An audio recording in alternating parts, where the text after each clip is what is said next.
peristiwa ini bukan tidak masuk di otak, tapi otak kita kekecilan. Ya, otak kita kekecilan untuk bisa memahami peristiwa sebesar Isra dan Mi'raj.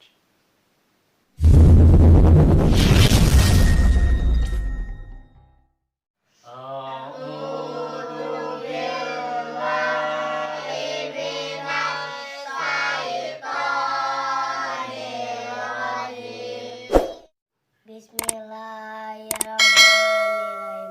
Kalau yamin setiap hari datang biasanya Ma'astaiqidu saya bangun tidur Pesati pada jam Rabiati Onis Pibaca tengah Oasun atau 10 menit Qobla sebelum adanya Fajr dan subuh. Coba lanjut sama Ikis. Indah ketika Ma'astaiqidu saya bangun tidur dan daiman saya selalu akra'u membaca doa dan dua lati yang tua saya bacakan ya adalah alhamdulillah lahirlaji ahyana ba'dama amatana walaihi nusyur. Wa maknahu Dan artinya ya adalah alhamdulillah segala jenis puji bagi Allah yang akhirnya telah menghidupkan kami ba'da sesudah amatana kami dimatikan wa ilahi dan kepadanya lah nusur kami dibangkitkan. Udah, lanjut. Uput kemana Uput? Enggak ada. Kemana? Lagi sakit Sakit. Oh, pantesan tuh nggak ada. dari tadi. Oh, tadi main? Ya, Sena ada apa? Teman saya ada yang mau ikut ngaji. Siapa? Haifa. Sekarang di mana temannya? Di luar. Kenapa nggak disuruh masuk? Suruh masuk coba. Ya, yuk. Ambil. Hai banyak panggil. Pak. Saya suruh masuk sini. Hai Pak. Assalamualaikum. Waalaikumsalam. Sok duduk di sini.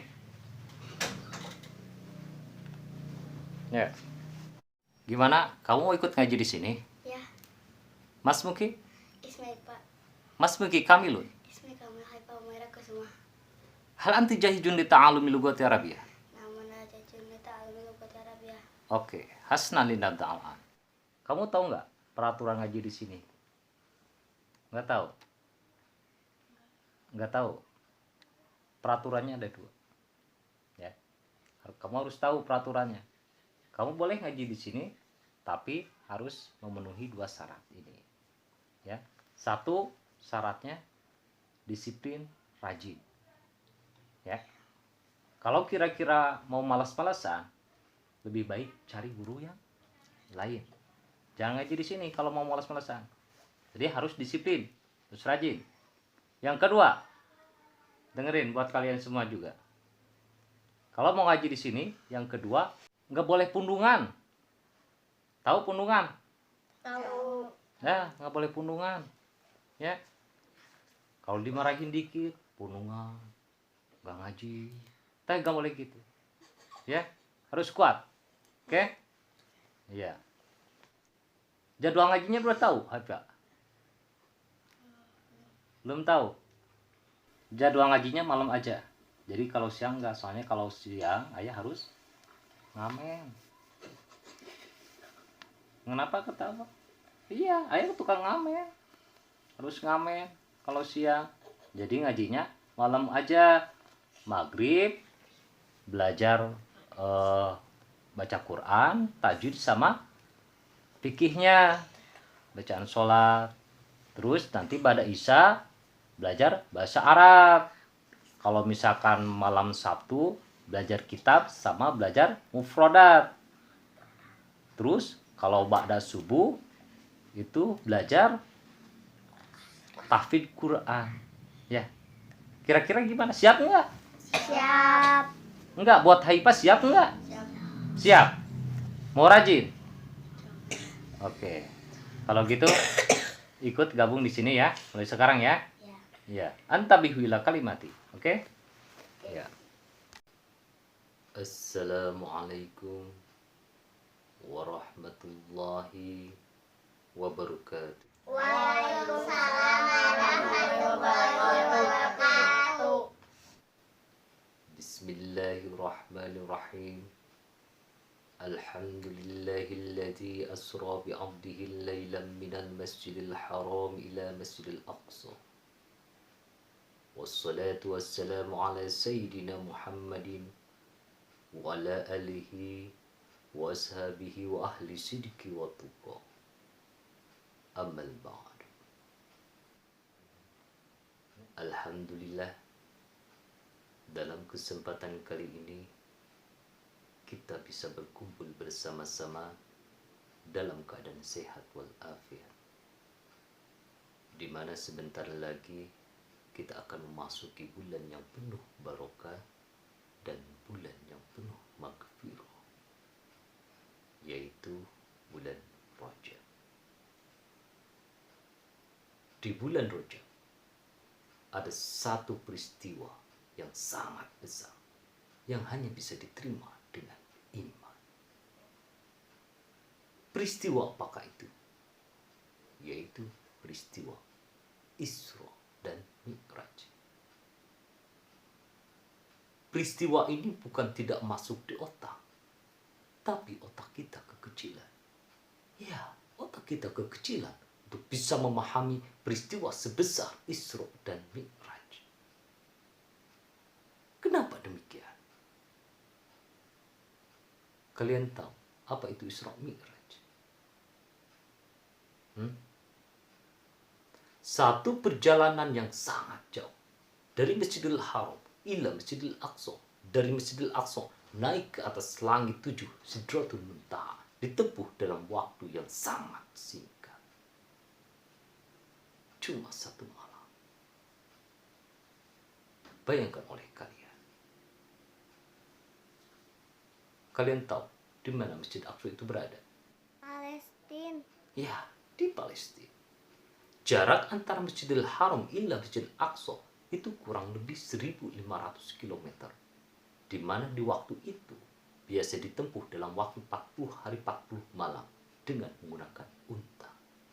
Belum lagi dari Masjidil Aqsa naik ke langit 7 Sidratul Muntaha. Kira-kira berapa jarak antara bumi dan langit? Ada yang tahu?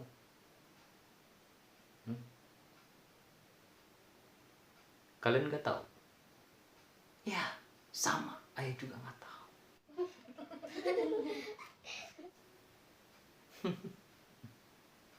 Soalnya belum ada yang ukurnya sih. Ya. Menurut otak tidak mungkin.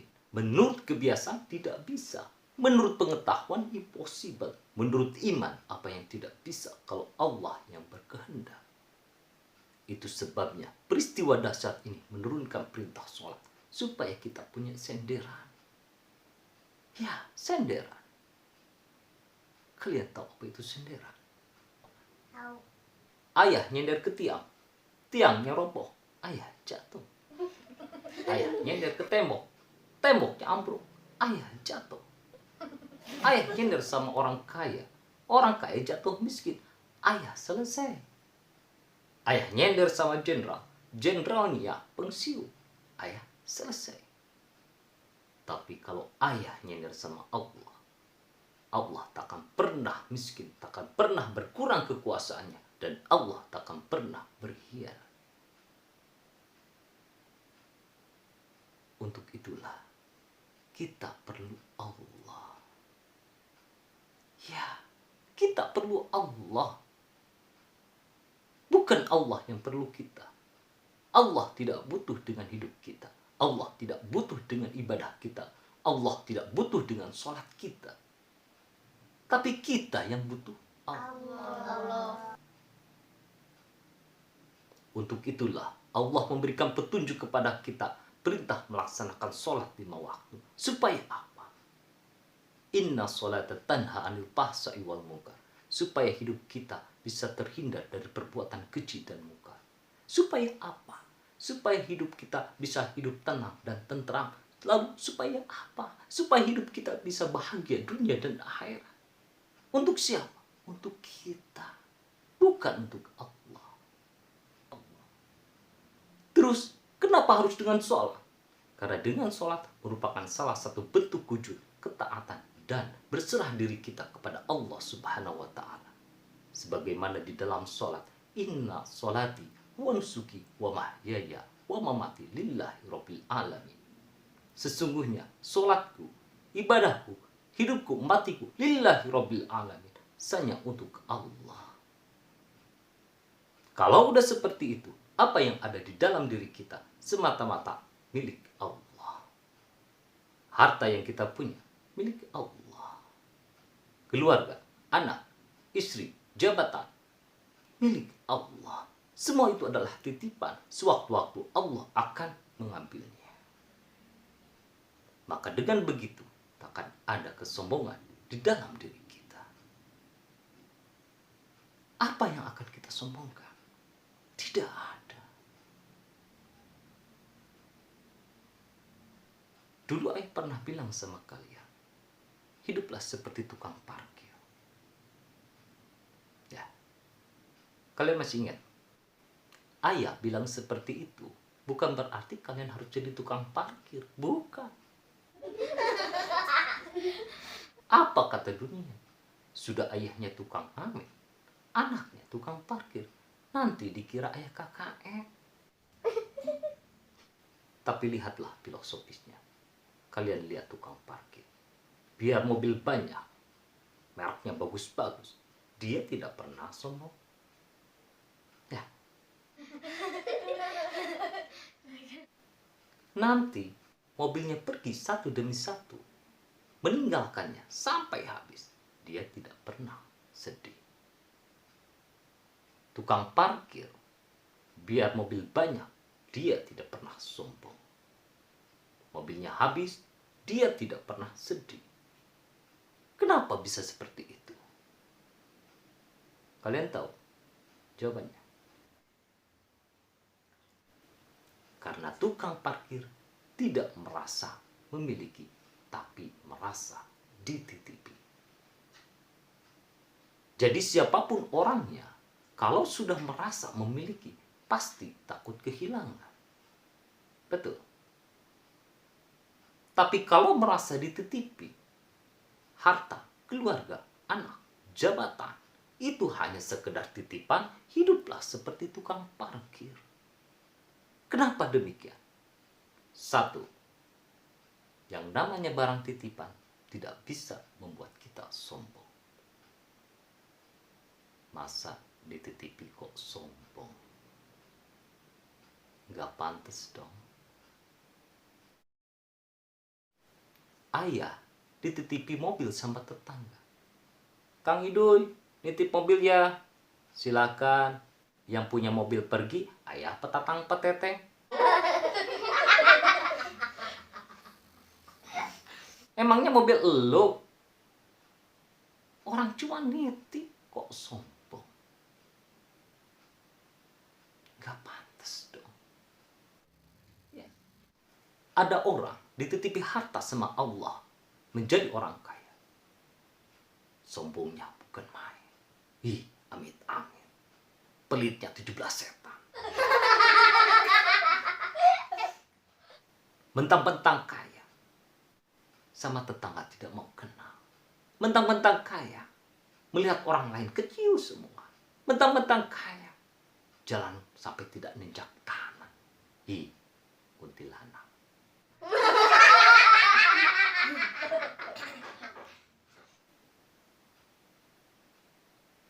Dititipi kok sombong?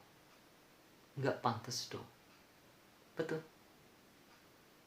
Yang kedua, yang namanya barang titipan itu harus dijaga. Kalau tidak dijaga, yang punya pasti marah. Ayah dititipi anak sama Allah, nggak dijaga. Yang satu tukang mabok, yang satu tukang rampok, yang satu tukang judi. Ayah diemin, nggak dijaga.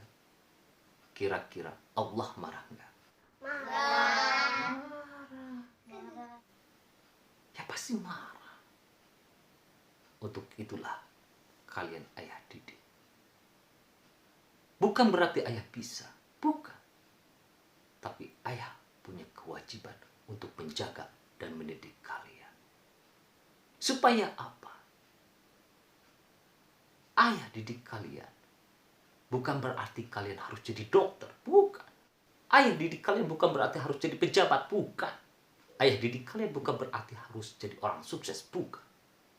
Tapi ayah didik kalian supaya kalian menjadi anak yang soleh. Ya, anak yang soleh. Kenapa harus jadi anak yang soleh? Karena anak yang soleh lebih berharga daripada dunia dan isinya. Karena anak soleh yang bisa menyelamatkan ayah nanti di yaumil qiyamah.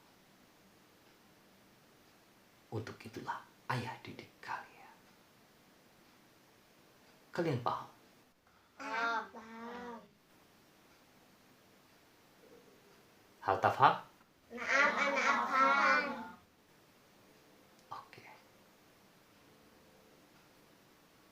Mungkin itu yang bisa ayah sampaikan. Kurang dan lebihnya ayah mohon maaf. Wabillahi taufiq wal hidayah. Wassalamualaikum warahmatullahi